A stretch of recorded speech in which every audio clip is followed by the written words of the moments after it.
आप देख रहे हैं अब तक न्यूज़ चैनल। देखिए, एक दो दिन रोज़ पहले अलमीज़ान हॉस्पिटल अभी जो नया खुला है, कुछ 1 से 2 महीना हुआ है, वहाँ पर रात में कुछ 9 या 9:30 के आसपास एक वारदात हुई। एक पेशेंट ने डॉक्टर को और वहाँ के डॉक्टर के असिस्टेंट को, इन दोनों को मारा। उस वारदात में मुझको 10 से 10:30 बजे के आसपास मुझको पता चला, इस वारदात की मालूमात मिली। तो मैंने मेरे भाई अरशद डॉक्टर को फ़ोन लगाया कि यार डॉक्टर आमिर का नाम आ रहा है, ये कौन है? तो उन्होंने मुझको बताया कि हज़ारखोली में मुस्लिम सर है, ये मेरे वार्ड में ही पढ़ते हैं, हज़ारखोली यूसुफिया मस्जिद की गली में, उनके फ़र्जंद हैं, लड़के हैं। तो मैं उनको ये बताया कि ऐसे ऐसा मामला हुआ है, ये बात है। उस वक्त तक मुझको ये नहीं पता था कि यार किस पेशेंट ने उनके साथ ऐसी हरकत की है। तो इन्होंने मुझको बताया कि यार तुम पुलिस स्टेशन जाओ, वो अपने लोग हैं, क्या मामला है उसको समझ के आगे क्या फ़ैसला करना है तुम देख के करो। मैं पुलिस स्टेशन पहुंचा। सबसे पहले पुलिस स्टेशन में मैं एंट्री किया तो मुझको पता चला कि मुफ्ती साहब यहाँ पर है। मैं उनके पास जाने के लिए एंट्री किया तो पीआई की केबिन बंद थी। मुझको ऐसा लगा कि मुफ्ती साहब कहीं और बैठे हैं। तो वहाँ के थाने हवलदार जो थे वो मेरे पहचान के थे, उनको मैंने बाहर लिया और उनसे मैंने पूछा कि क्या बात हुई, क्या है। तो उन्होंने मुझे ज़्यादा कुछ ना बताते हुए ये कहा कि यार मुफ्ती साहब इस मामले में अंदर पिया से आपसे बात कर रहे हैं, आप उनसे बात कर लीजिए, जो भी मामला है आपको समझ में आ जाएगा। तो मैंने बोला ठीक है, मुझको उनसे ही मिलना है, मुझको नहीं पता था कि वो अंदर है।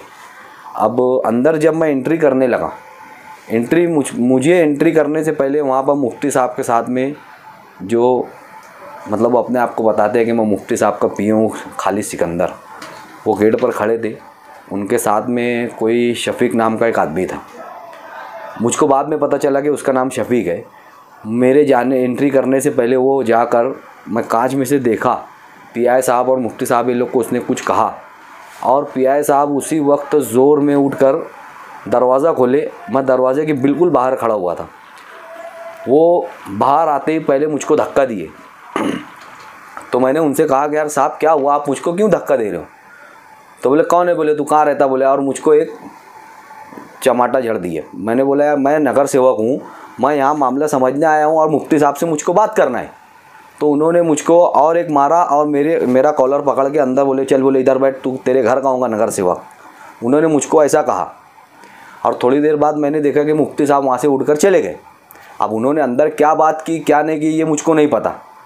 मेरा मकसद ये है, उसके दूसरे दिन फ़ौरन जनता दल सेकुलर के मुस्तकीम डिग्निटी साहब, रिजवान सर और एजाज़ बेग और मेरे बड़े अब्बू यूसुफ इलियास, इन लोगों ने डीवाईएसपी मैडम से मुलाकात की।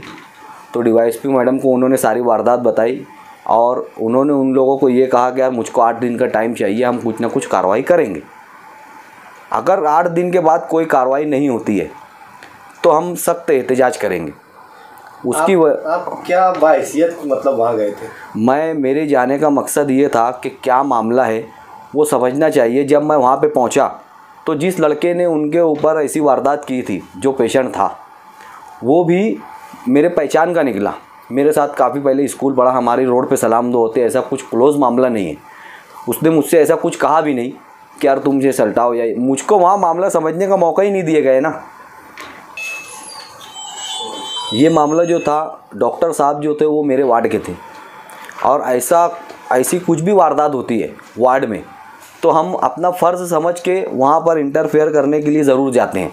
उस मामले में हमें कोई बुलाए या ना बुलाए, ये हमारा काम है जाना और उस मामले को हैंडल करना। उस वजह से मैं वहाँ पर गया। मेरे जाने के बाद मुझको कोई मामला समझने ही नहीं दिया गया और मेरे साथ ये वारदात हो गई। और डिप्टी मैडम ने जो हमें मतलब जो है तो दिलासा दिया है कि हम 8 दिन में कुछ ना कुछ कार्रवाई करेंगे। आज 3 से 4 दिन 3 दिन हो चुका है। अगर 8 दिन में कोई कार्रवाई नहीं होती है तो हम इसके ऊपर सख्त एहतजाज करेंगे, क्योंकि एक ऑफिसर की वजह से पूरा पुलिस डिपार्टमेंट बदनामी उठाएगा। और हमारे जैसे लोग, जब कोई शहर में वारदात होती है, कोई वाक़या पैदा होता है, तो हमारे ही जैसे लोग आके आते हैं और हमारे ही जैसे लोग पब्लिक को कंट्रोल में करते हैं, पुलिस का साथ देते हैं।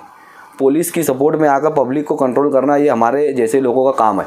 और इस पुलिस इंस्पेक्टर ने जो मेरे साथ किया, इससे पहले वो अब्दुल मालिक मेयर साहब, जो हमारे शहर के एक ज़िम्मेदार शहरी हैं, आज वो व्यक्ति जो हैं, आज हमें अगर मेरे जैसे कोई बात करने के लिए बोल दे तो मैं उनकी बात मान लूँ। आम पब्लिक की बात दूर है, मालिक मेयर साहब अगर मुझको कोई बात बोले तो मैं उनकी बात मान लूँगा। लेकिन उन्होंने उनके साथ भी ऐसी बदतमीज़ी की, एजाज़ बेग साहब के साथ ऐसी बदतमीज़ी की। डॉक्टर शफीक जो आज एक कॉरपोरेटर भी हैं और एक डॉक्टर भी हैं, आज शहर में उनका एक नाम है डॉक्टर की हैसियत से, इस पीआई ने उनके साथ भी बदतमीज़ी की। तो क्या ये शहर में क्या मैसेज देना चाहते हैं? ये पुलिस की दादागिरी बताना चाहते हैं या खुद की बुराई जो है वो छुपाना चाहते हैं? ये इनकी हद्दी में जो 2 नंबर के धंधे, जुआ, कुत्ता गोली और जो कटर मारे जा रहे हैं, गाड़ियां चोरी हो रहे हैं, उन सब पे ना ध्यान देते हुए वो हमारे जैसे व्यक्तियों के साथ ऐसी हरकत कर रहे हैं।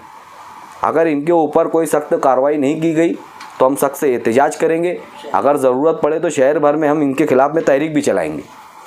हमें 8 दिन के रोज़ का टाइम दिया गया। 8 दिन के अंदर अंदर अगर इनके ऊपर कोई भी कार्रवाई नहीं हुई तो हम सख्त एहतजाज करेंगे, चाहे हमको कुछ भी करना पड़े। अब तो उनके ऊपर कोई एफआईआर वगैरह भी दर्ज करेंगे? हमें अगर उस चीज़ की ज़रूरत पड़ेगी तो हम वो भी दर्ज करवाएंगे। हमारी पूरी तैयारी है। हम कोर्ट से उनके खिलाफ़ में अगर हमारा यहाँ पर हमारी बात नहीं रखी गई तो हम कोर्ट से उनके खिलाफ़ में एफआईआर दर्ज करवाएंगे।